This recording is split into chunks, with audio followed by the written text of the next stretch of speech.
చక్కని సీతకి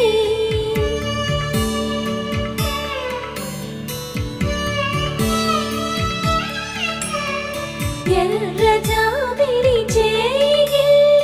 రాముడేడని అడుగుతుంటే